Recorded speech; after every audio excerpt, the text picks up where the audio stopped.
Okay, तो इस video में हम एक पर्टिकुलर सिस्टम के बारे में बात करेंगे और उस सिस्टम का नाम है कार्नोट्स इंजन। राइट। हम इस सिस्टम के बारे में बात क्यों कर रहे हैं ये क्लियर हो जाएगा जब हम नेक्स्ट टॉपिक में कार्नोट्स थ्योरम के बारे में बात करेंगे। ओके, सो कार्नोट्स इंजन जो है वो दरअसल एक अटेम्प्ट है मोस्ट एफिशिएंट इंजन बनाने की। मोस्ट एफिशिएंट इंजन कैसे बनाया जाए, ये क्वेश्चन इतना स्ट्रेट फॉरवर्ड नहीं है एड्रेस करने के लिए, लेकिन हम एक और क्वेश्चन पूछ सकते हैं, क्या कोई ऐसा इंजन है जिसको आप रिवर्स करके एक रेफ्रिजरेटर बना सको, या फिर कोई ऐसा इंजन है जो कि जिस स्टेट से शुरू हो उसी स्टेट पे ख़त्म हो, यानी कि जिसका जो भी वर्किंग मटेरियल है। हमें पता है कि मैंने जैसे कि पिछली वीडियोस में बात की थी कि हम केयर नहीं करेंगे कि इंजन की डिटेल्स क्या है, लेकिन ऑब्वियसली इंजन के अंदर कोई मटेरियल होना चाहिए जो कि हीट एब्जॉर्ब कर रहा है और फिर हीट रिलीज़ कर रहा है। राइट, तो उसको हम कहते हैं वर्किंग मटेरियल। राइट, तो जो वर्किंग मटेरियल है उसकी क्या स्टेट सेम रहती है एक साइकिल के बाद, एक सिस्टम के जो इंजन के एक साइकिल का मतलब ये है कि वो हीट लेता है, वर्क करता है, हीट छोड़ता है, और इसके बाद क्या वो उसी सिस्टम स्टेट में वापस आ जाता है जिसमें वो स्टार्टिंग में था। अगर ऐसा सही है, जो कि होना चाहिए, इसको हम कहते हैं कि एक साइकिल कंप्लीट की है इस वर्किंग मटेरियल ने। तो कार्नोट्स इंजन जो है वो एक तरह का हीट इंजन है, लेकिन अभी मैं इसके बारे में और बातें हैं जो मैं बता सकता हूँ, लेकिन उसके लिए you will need to understand something known as entropy, जो कि मैं आगे जाके बताऊँगा। लेकिन आपको ये चीज़ समझना बहुत ज़रूरी है कि अगर जो कि आपको पता होना चाहिए, जो कि क्लॉसियस थ्योरम कह रहा हूँ, सॉरी, क्लॉसियस लॉ जो है वो एक्चुअली इंश्योर करता है इस बात को कि ऐसा नहीं हो सकता कि एक कोल्डर चीज़ से एक हॉटर चीज़ के अंदर कोई एनर्जी ट्रांसफ़र हो, नेट एनर्जी ट्रांसफ़र हो। इसका मतलब ये है कि अगर हीट एनर्जी ट्रांसफ़र होना है तो दोनों चीज़ों को सेम या तो ये होना चाहिए कि जिससे एनर्जी ट्रांसफ़र हो रहा है वो कोल्डर हो एज़ कम्पेयर टू जिसमें ट्रांसफ़र हो रहा है एनर्जी, सॉरी, हॉटर हो, हॉट से कोल्ड में एनर्जी जा सकती है। या तो ये हो सकता है कि दोनों जो है वो सेम टेम्परेचर पे हों। लेकिन अगर मैं ये रिक्वायरमेंट लगाऊँ, जो कि कार्नोट्स इंजन की रिक्वायरमेंट एक तरह से आप कह सकते हो कि है, कि we want our cycle to be reversible. तो ये इतना ऑब्वियस नहीं है कि ये रिक्वायरमेंट कैसे इंश्योर करेगी कि आप एक मैक्सिमम एफिशिएंसी इंजन जो है वो बनाओ, लेकिन इट विल टर्न आउट कि ये रिक्वायरमेंट जो है वो काफ़ी है ये इंश्योर करने के लिए कि आप एक मैक्सिमम एफिशिएंसी इंजन बनाओ। अब ये रिक्वायरमेंट जो है ये बहुत स्ट्रिक्ट है कि आप कर ये रहे हो कि आप ये चाहते हो कि जो भी आपकी साइकिल है वो रिवर्सिबल हो।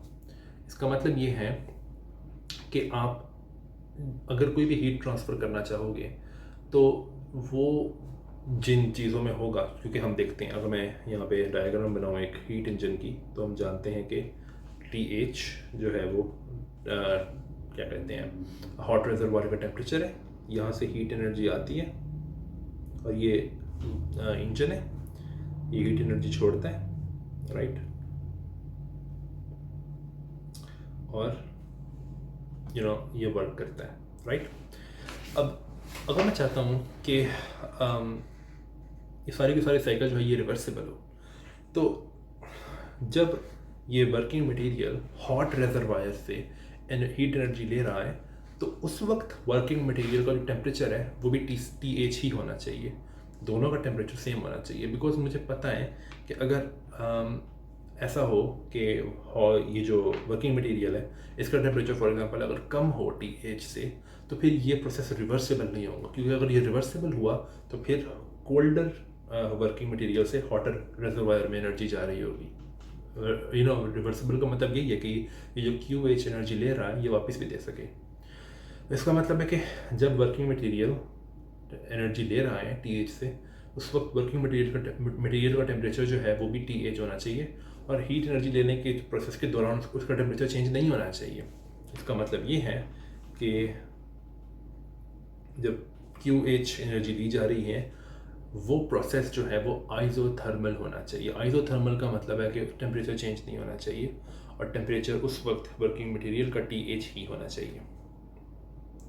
सो QH टेकिंग प्रोसेस जो है वो आइसोथर्मल होना चाहिए। आइसोथर्मल का मतलब है टेम्परेचर चेंज नहीं होता। और टेम्परेचर क्या होना चाहिए? Temperature of working material, obviously मैं वर्किंग मटेरियल का टेम्परेचर की बात कर रहा हूँ, रेदर गैस का टेम्परेचर चेंज नहीं होता। Temperature of working material is TH जब ये एनर्जी ली जा रही है, राइट? ओके, अब इस प्रोसेस की बात करते हैं जब एनर्जी डंप की जा रही है कोल्ड रिजर्वायर में। सेम लॉजिक, अगर हम चाहते हैं कि ये प्रोसेस भी रिवर्सिबल हो तो इसका मतलब है कि ये प्रोसेस भी आइसोथर्मल होना चाहिए। दूसरी बात ये कि जब ये प्रोसेस हो रहा हो तो वर्किंग मटेरियल का जो टेम्परेचर है वो TH होना चाहिए, सॉरी TC होना चाहिए, राइट? तो same thing applies here. QC dumping process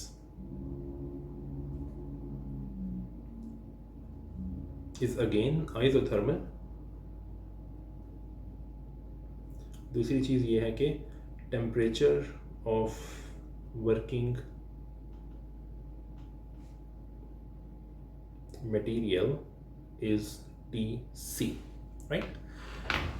important बात कि जब मटेरियल हीट ले रहा है तो उस वक्त उसका टेम्परेचर TH है, ठीक है? और हमें पता है कि TH बड़ा है TC से। और जब वर्किंग मटेरियल जो है वो हीट छोड़ रहा है उस वक्त उसका टेम्परेचर जो है वो TC है।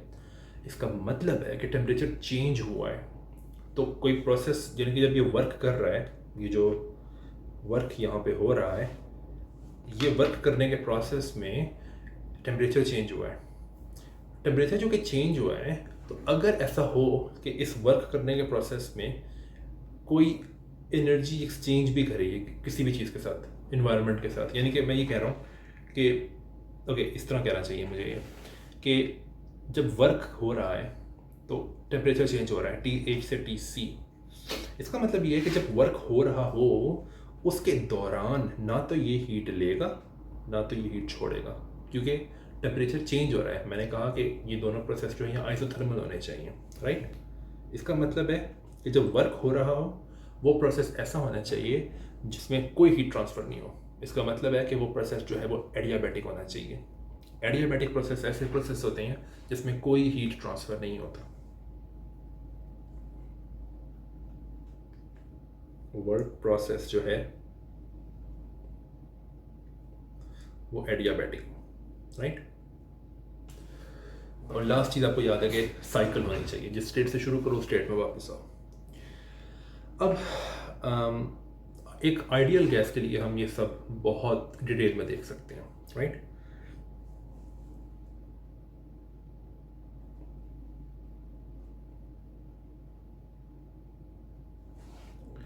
तो आइडियल गैस की स्टेट कैसे स्पेसिफाई की जाती है? वेल, प्रेशर और वॉल्यूम से कर सकते हो आप। तो let's have a pressure volume diagram. Pressure volume diagram, right? इसमें हर पॉइंट जो है वो एक स्टेट को रिप्रेजेंट करता है, गैस की मैक्रोस्कोपिक स्टेट को। सो अब अगर इनिशियली गैस इस स्टेट में है, स्टेट 1 कहता हूँ मैं इसको, तो जब ये हीट लेगी, राइट? सॉरी, ओके, सो जब ये हीट लेगी, बल्कि मुझे थोड़ा ऊपर से स्टार्ट करना चाहिए, लेकिन मैं कहूँगा इसको 1 क्योंकि ये मेरी कन्वेंशन के मुताबिक है। ओके, इसको मैं स्टेट 2 कहता हूँ, दैट्स गुड। सो होगा ये कि जब गैस जो है वो हीट अब्जॉर्ब करेगी तो इसका वॉल्यूम बढ़ेगा, राइट?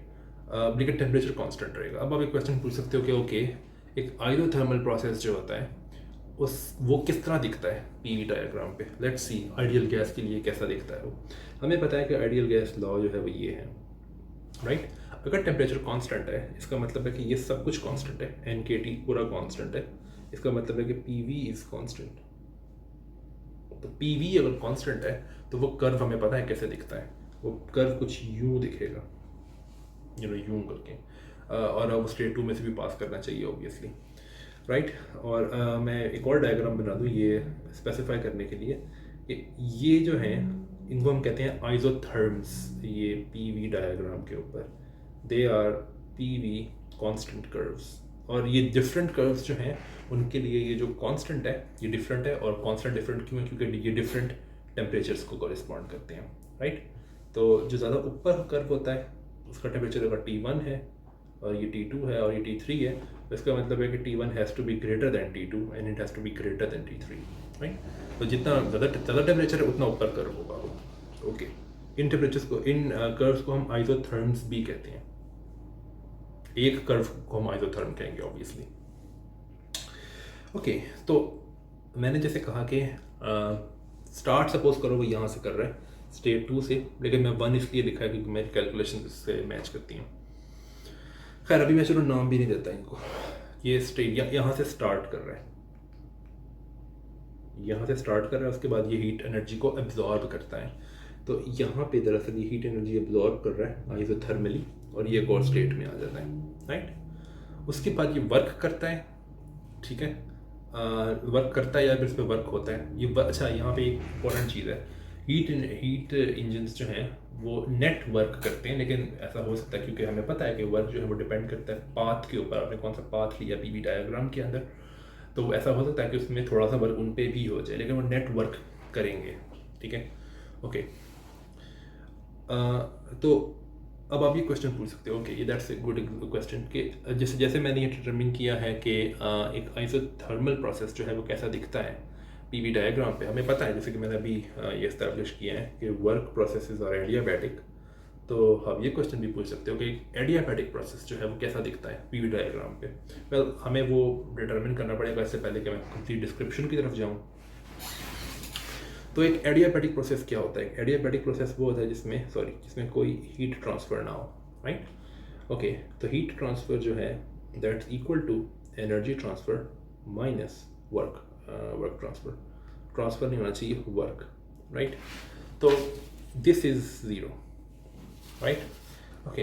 अब हमें पता है कि आइडियल गैस के लिए ये बात सही ठीक है कि PV is NKT, right, but that's 2/3 times energy. ये कैसे किया मैंने? आपने अगर काइनेटिक थ्योरी ऑफ गैसेस पढ़ी हुई है तो you know that this is true. एक तरह से आप ये भी, अगर आपको एनर्जी और टेम्परेचर का रिलेशनशिप पता है तो you know that this is true. ये अगर काइनेटिक थ्योरी ऑफ गैसेस जो कि आई थिंक AS लेवल पे या फिर FSC में भी पढ़ाई जाती है, तो that shouldn't be a problem, okay. वहाँ से आपको शायद ये याद होगा कि T is equal to 2/3 NKE, right. तो अगर आप इसी चीज़ को यूज़ करो तो you will get this thing, right, okay. So pressure and volume जो है वो एनर्जी के तौर पे एक्सप्रेस किए जा सकते हैं। इसका मतलब है कि energy is just 3/2 PV, right. और इसका एक और तरीका भी है देखने का कि it's 3/2 NKT, but that's just 3/2 KT times N. So this is the average kinetic energy, right, of ideal gas molecules. Okay. So मेरे पास एनर्जी का एक्सप्रेशन है, तो मुझे पता है कि DE जो है वो क्या होना चाहिए 3/2 PdV plus VdP, simple calculus, right, 3/2 PdV plus 3/2 VdP, okay. दूसरी चीज़ जो है वो ये है, ये मुझे डिटरमिन करना है। तो ये तो हमने पता किया था कि ये नेगेटिव PdV है, राइट। तो इसका मतलब ये है कि D⁻Q जो है वो है दिस थिंग जो कि DE है, और माइनस दिस थिंग, राइट। तो ये बनता है 5/2 PdV प्लस 3/2 VdP, ओके। अब हमें पता है कि आइडियल गैस लॉ कहता है कि NKT/V है P, और इसी तरह से V को मैं लिख सकता हूँ NKT/P, ठीक है। इसको यहाँ सब्सटीट्यूट करें, इसको यहाँ सब्सटीट्यूट करते हैं, तो इसका मतलब ये है, और ये सारा ज़ीरो है because you know adiabatic process के लिए ये चीज़ 0 है, राइट। ये हम सब एडियाबैटिक प्रोसेस के लिए कर रहे हैं।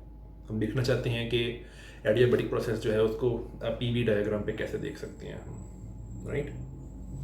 Okay, so 5/2 NKT over V dV plus 3/2 NKT over P dP is equal to 0. NKT common लेके कैंसिल कर देते हैं, right. So 5/2 dV over V plus 3/2 dP over P is equal to 0, ठीक है। अब हम ये काम कर सकते हैं कि हम इसका वो ले सकते हैं, इसको एक सिंपल डिफरेंशियल के तौर पे हम अगर एक्सप्रेस कर सकते हैं, क्योंकि आपने अगर प्रोडक्ट टूल पढ़ा हुआ है तो यू नो कि इन चीज़ों को एक्सप्रेस कैसे करना है एज डिफरेंशियल्स। तो फॉर एग्जांपल ये जो dV है इसको, और ये dV over V को और dP over P को, इसको हमने एक्सप्रेस करना है एज सिंपल डिफरेंशियल। तो that's 5/2 d ln V plus 3/2 d ln P, right? It is 0. Okay, so logarithms की प्रॉपर्टीज हम यूज़ कर सकते हैं। so ये हमें मिलेगा V/d/2 प्लस, और एक और चीज़ बल्कि हम लॉगरिथम्स की कौन सी प्रॉपर्टी यूज़ कर रहे हैं कि अगर पावर शुरू में मल्टीप्लाई हो रही है तो वो पावर जा सकती है आर्ग्यूमेंट पे लॉगरिथम के। और दूसरी चीज़ हम ये यूज़ करेंगे कि अगर दो लॉगरिथम्स ऐड हो रहे हैं तो एक सिंगल लॉगरिथम के तौर पे लिखा जा सकता है, लेकिन उनके जो वो हैं आर्ग्यूमेंट्स वो मल्टीप्लाई हो जाएंगे, राइट। तो इसको मैं यूँ लिख सकता हूँ d ln V power 5/2 P power 3/2 0, right. इसका मतलब ये है कि चूँकि ये डिफरेंशियल 0 है, इसका मतलब है कि ये चीज़ जो है वो कांस्टेंट होनी चाहिए, इस constant. Interesting, right, it's interesting because यहाँ अच्छा एक और चीज़ है, यहाँ पे बड़ी रिडंडेंट सी पावर्स आ रही हैं। तो अगर मैं टोटल इसको 2/3 पावर दे दूँ तो तब भी ये कांस्टेंट होना चाहिए, राइट। तो 2/3 पावर दे दूँ, अगर इसको भी कांस्टेंट को 2/3 पावर दूँगा तो वो तब भी कांस्टेंट ही रहेगा, तो उसको छोड़ देते हैं। तो ये बनेगा V power 5/3 times P is just constant, right. So P times V power 5/3 is constant. This is true for an adiabatic process, right? और अगर आप कंपेयर करना चाहो तो PV is constant. ये था आइसोथर्मल प्रोसेस के लिए, राइट। एडियाबैटिक प्रोसेस के लिए जो इक्वेशन है वो ये है, राइट। तो ये जो इक्वेशन है ये कैसे दिखेगी PV डायग्राम पे? ये इक्वेशन भी दरअसल इस तरह दिखेगी, यूँ, यानी कि अगर ओके मैं इसको ज़रा मिटा के, आइसोथर्म अगर यूँ दिखता है तो एडियाबैट जो है वो उस कर्व को कहते हैं जो कि एडियाबैटिक प्रोसेस को शो करता है, वो थोड़ा सा ज़्यादा क्या कहना चाहिए, स्टीप होगा, राइट। तो ये एडियाबैट है और ये आइसोथर्म है, राइट। ओके, तो अगर एक इनिशियल स्टेट है सिस्टम की, तो अगर उसने हीट एनर्जी एब्जॉर्ब की है तो ये आइसोथर्मल प्रोसेस है। उसके बाद एक एडियाबैट जो है वो यूँ दिखेगा, दिस इज़ एडियाबैट, राइट। और इसमें देख सकते हो कि इस प्रोसेस में जो वॉल्यूम चूँकि बढ़ रहा है सिस्टम का, इसका मतलब है कि वो वर्क कर रहा है, राइट। ओके, अब अगला प्रोसेस जो होना चाहिए उसमें मैं हीट एनर्जी को डंप करना चाहता हूँ कोल्ड रिजर्वायर में, तो वो प्रोसेस एक आइसोथर्मल प्रोसेस होना चाहिए, राइट। लेकिन मैंने दोबारा उस स्टेट पे जाना है, मैं यहाँ से यहाँ तो आ गया, यहाँ से यहाँ भी आ गया, यहाँ से यहाँ भी आ गया, लेकिन मुझे एक साइकिल चाहिए। इसका मतलब है कि मुझे उस स्टेट पे वापस जाना है। तो चूँकि मैंने टेम्परेचर चेंज करना है, मैंने जैसे कि आपको बताया कि ये एक आइसोथर्म है, इसमें टेम्परेचर TH होगा सिस्टम का, और ये एक आइसोथर्म है, इसमें टेम्परेचर TC होगा, क्योंकि ऊपर वाले आइसोथर्म में हम हीट एनर्जी ले रहे हैं और नीचे वाले आइसोथर्म में हम नहीं, वैसे जो वर्किंग मटेरियल है वो हीट एनर्जी दे रहा है, ठीक है। तो अगर आपने टेम्परेचर्स के दरमियान स्विच करना है, मैंने कहा था कि वो प्रोसेस हमेशा एडियाबैटिक प्रोसेस होना चाहिए ताकि रिवर्सिबल हो वो प्रोसेस, तो एडियाबैट से जोड़ना है। तो अब मैं स्टेट को कहूँगा state 1, state 2, state 3 and state 4। तो this cycle is actually Carnot cycle, right.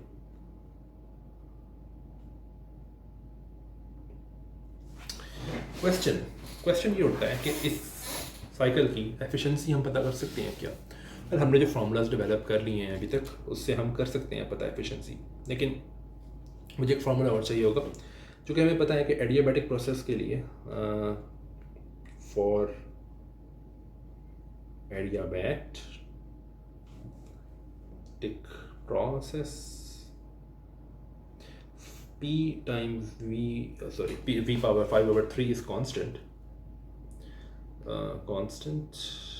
Okay, इसका ये मतलब है कि अगर मैं वॉल्यूम और टेम्परेचर का रिलेशनशिप जानना चाहूँ, तो चूँकि हमें पता है कि आइडियल गैस के लिए जो प्रेशर है दैट्स N/T/V, राइट? तो it's also a constant, but ये चीज़ तो कांस्टेंट है n टाइम्स के, बिकॉज मैं समझ रहा हूँ कि नंबर ऑफ पार्टिकल्स चेंज नहीं हो रहे। इसका मतलब है कि T times V power 2/3 is a constant, right?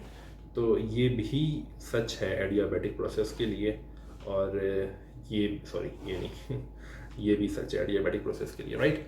Okay, अब हम चलते हैं इस क्या कहते हैं एफिशिएंसी की कैलकुलेशन की तरफ, कि कार्नोट साइकिल की एफिशिएंसी क्या होगी, कार्नोट साइकिल या कार्नोट इंजन की एफिशिएंसी क्या होगी,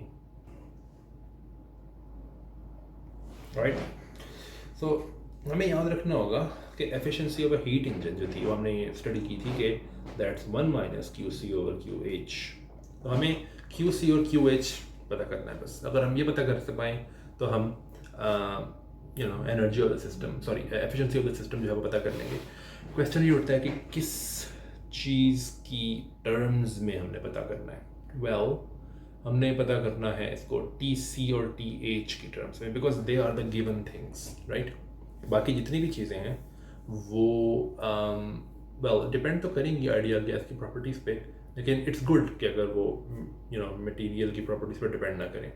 ज़रूरी नहीं है कि ना करें मटेरियल की प्रॉपर्टीज़ पे डिपेंड, लेकिन अगर ना करें तो बहुत अच्छा होगा। एंड इट टर्न्स आउट कि वो नहीं करती। ये एफिशिएंसी जो है वो independent of the properties of the material है, right? It will depend on TC and TH only, right? Okay, let's see. So सबसे पहले मैं डायग्राम दोबारा बना दूँ, PV diagram. So PV diagram, और अब तक ही क्लियर हो जाना चाहिए कि ये सारे प्रोसेसेस क्या हैं। तो 1, 2, 3 and 4, राइट?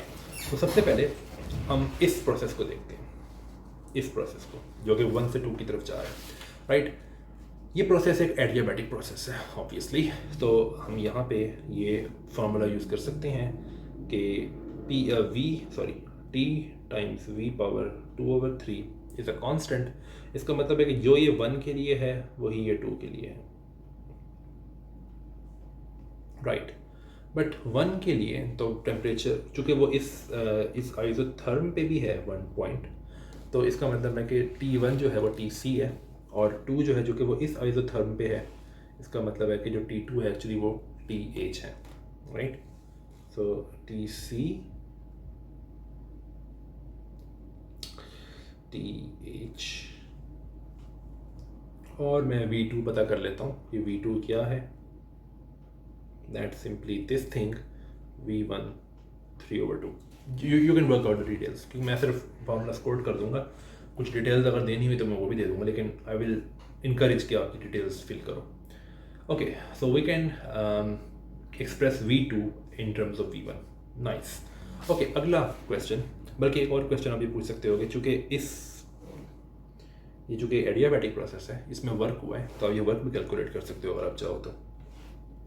तो वर्क 1 का मतलब है work from going to 1 to 2, 1 state to 2 state, right? So क्योंकि ये एडियाबैटिक प्रोसेस है, तो वर्क जो होगा वो सिंपली चेंज ऑफ एनर्जी है, बिकॉज चूँकि चेंज ऑफ हीट एनर्जी 0 है, इसका मतलब है कि work done is simply the change of energy. तो हमें पता है कि आइडियल गैस के लिए जो एनर्जी है वो थी 3/2 NkT, राइट? तो वर्क 1, 2 क्या है? Energy of state 2 to minus energy of state 1, तो दैट जस्ट 3/2 NK, ये तो दोनों में ही कॉमन है। 2 पॉइंट का टेम्परेचर जो है वो TH है और ये TC है, सिंपल। और देखो ये पॉजिटिव है, राइट। इसका क्या मतलब है कि W पॉजिटिव कब होता है? W पॉजिटिव तब होता है जब सिस्टम पर वर्क हो, ठीक है। सिस्टम पर जब वर्क होता है तो वॉल्यूम कम हो जाता है सिस्टम का, और ये आप आराम से देख सकते हो ये कि इस प्रोसेस में वॉल्यूम ऑब्वियसली कम हुआ है सिस्टम का, राइट। ये वॉल्यूम ज़्यादा है, ये वॉल्यूम कम है। ओके, तो अगला जो प्रोसेस है वो है ये वाला प्रोसेस 2 to 3, राइट। तो आपने पता करना है इसमें, सबसे पहले हम इसमें वर्क पता कर सकते हैं, वर्क क्या हुआ है। तो इसमें वर्क थोड़ा सा कॉम्प्लिकेटेड होगा पता करना, क्योंकि ये आइसोथर्म है ना कि एडियाबैटिक प्रोसेस। तो इसमें डेल्टा Q जो है वो ऑब्वियसली ज़ीरो नहीं है, राइट। ओके, तो हमें ये बात तो हमें पता है कि जो वर्क है, अगर मैं सिर्फ फर्स्ट लॉ ऑफ थर्मोडायनामिक्स को कोट करूँ तो that's delta E minus delta Q, right. तो वर्क 2-3 जो है वो है डेल्टा E, जो भी डेल्टा होगा।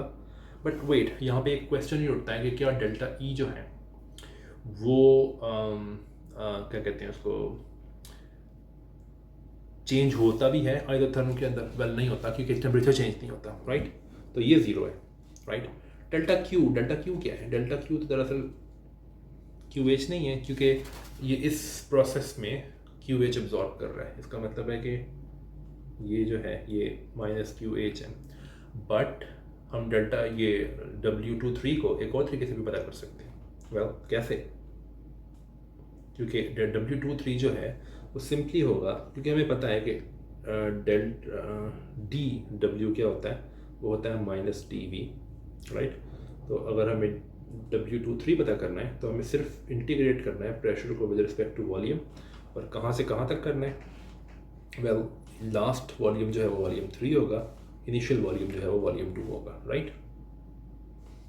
तो वॉल्यूम 2 से वॉल्यूम 3, और प्रेशर कैसे डिपेंड करता है वॉल्यूम पे, वो कोई मिस्ट्री नहीं है आइडियल गैस के लिए। NKTH, NKT ओवर V होता है ना, तो हमें पता है कि जो टेम्परेचर है वो कांस्टेंट है, TH है, तो मैंने इसको TH लिख दिया है। V3 minus V2 dV over V, right. और इसका जो एक्सप्रेशन है वो बहुत सिंपली आप देख सकते हो कि वो है माइनस NKTH, वेल बिकॉज आपको पता है 1/V का जो इंटेग्रल है वो ln V होता है। अब क्या हो रहा है यहाँ पे कि W23 के मेरे पास दो एक्सप्रेशन हैं, एक ये एक्सप्रेशन है और एक ये एक्सप्रेशन है। They should be equal obviously, right. तो इनको यूज़ करके आप V3 को सॉल्व, ओके मैं इसको लिख दूँ पहले, NKTH ln W3 over W2 is just QH। तो आप V3 को सॉल्व कर सकते हो, कैसे? वेल, इस तरह से,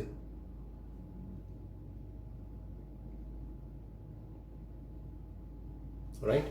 और V2 का आपके पास एक्सप्रेशन यहाँ पड़ा हुआ है, ये एक्सप्रेशन, ये भी आप कोट करके V3 को एक्सप्रेस कर सकते हो इन टर्म्स ऑफ V1 अगर आप चाहो तो।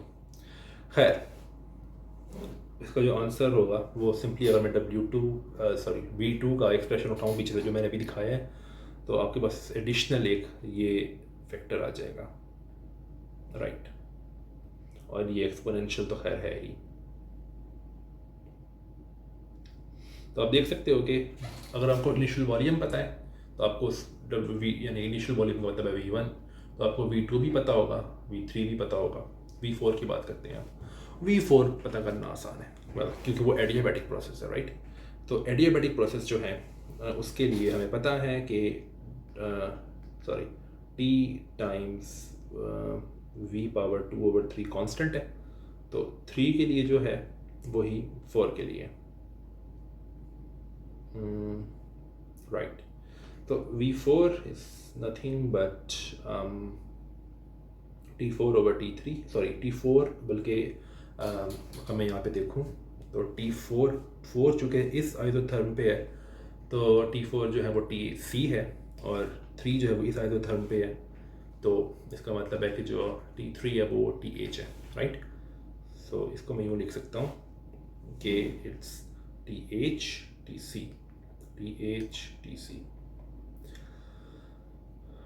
3/2 V3, राइट। बट V3 जो है उसका एक्सप्रेशन ये है यहाँ पे इस तरह, राइट। तो इसको सारे को उठा के मैं अगर रख दूँ यहाँ पे, तो मैं V4 को भी V3 के टर्म्स में लिख सकता हूँ। अच्छा, ये एक तरीका है V4 पता करने का, लेकिन एक और तरीका भी तो है V4 पता करने का, वो ये है।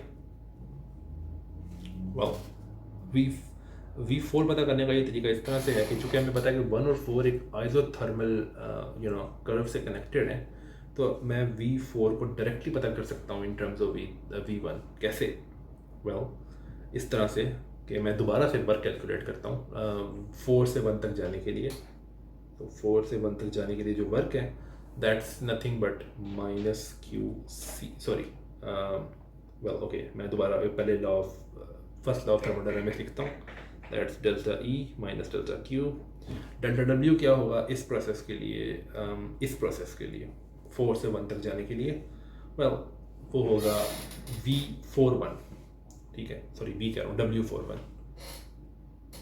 लेकिन डेल्टा E तो 0 है क्योंकि टेम्परेचर चेंज नहीं हो रहा, राइट। Minus delta Q।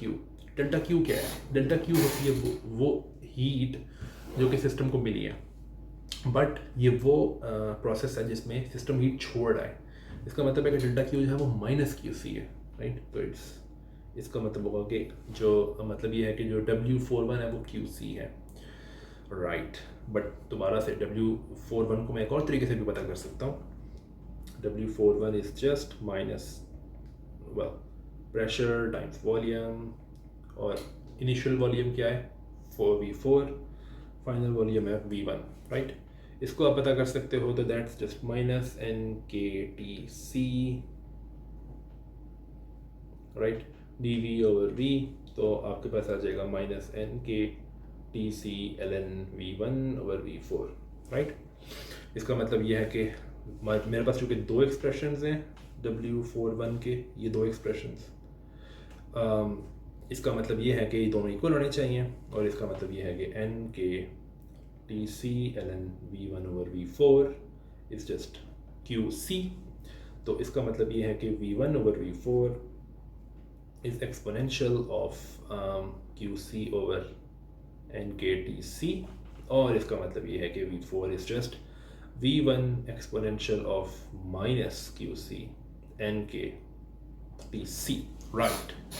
अब मेरे पास एक एक्सप्रेशन है V4 का यहाँ पे, और मेरे पास एक और एक्सप्रेशन था V4 का पीछे, अगर मैं देखूँ तो ये, लेकिन इसमें V3 आ रहा है, बट V3 का ये एक्सप्रेशन है V1 के टर्म्स में। तो अब अगर आप ये एक्सप्रेशन उठा के यहाँ डालो V3 के लिए, तो आप V4 को V1 के टर्म्स में लिख सकते हो, राइट। बट V4 पहले एक और तरीके से लिखा गया है V1 के टर्म्स में, दे शुड बी इक्वल।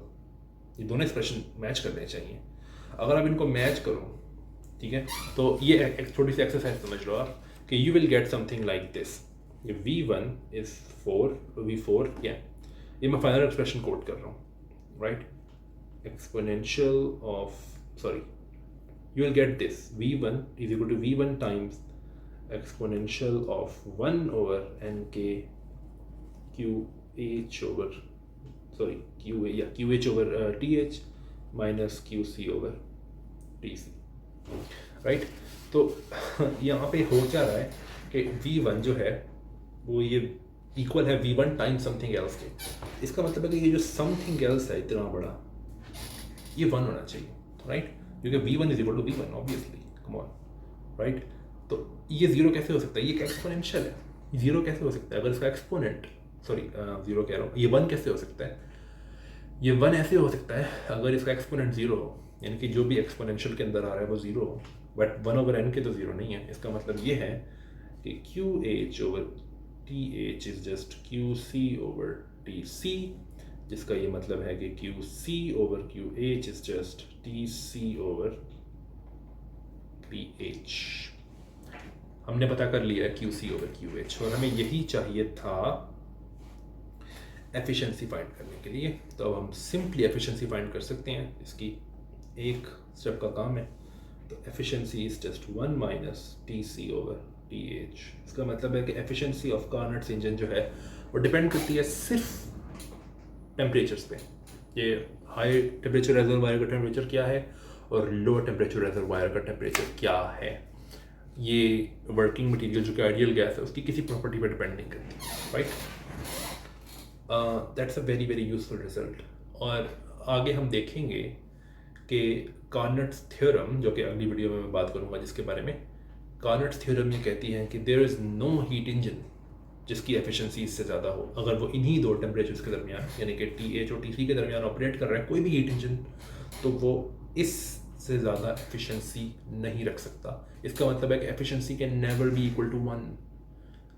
ये बिल्कुल वही चीज़ है जो कि केल्विन्स लॉ के अंदर थी, लेकिन केल्विन्स लॉ ये था कि efficiency can not be equal to 1, it's always less than 1। लेकिन कार्नट्स थ्योरम जो है जिसको मैं प्रूव करूँगा नेक्स्ट वीडियो में, वो और स्ट्रॉन्गर है। वो एक अपर बाउंड दे रही है जो कि 1 नहीं है। 1 तो एक ऑब्वियस अपर बाउंड है, लेकिन एक और अपर बाउंड दे रही है किसी भी टेम्परेचर्स के लिए। और वो ये नहीं कह रहा, कार्नट थ्योरम ये नहीं कह रही कि कोई भी दो टेम्परेचर्स लो तो 1 तो एक ऑब्वियस अपर बाउंड है जो कि केल्विन कह रहा था। कार्नट ये नहीं कह रहा, कार्नट एक फॉर्मूला दे रहा है, right, for to the efficiency in terms of temperatures. तो ये जो एफिशिएंसी है इसको कार्नट एफिशिएंसी भी कहते हैं, कार्नट इंजन एफिशिएंसी भी कहते हैं। ये एक अपर बाउंड है, दोबारा से मैं बात कर रहा हूँ, अपर बाउंड है दो टेम्परेचर्स के दरमियान वर्क करने वाले किसी भी हीट इंजन की।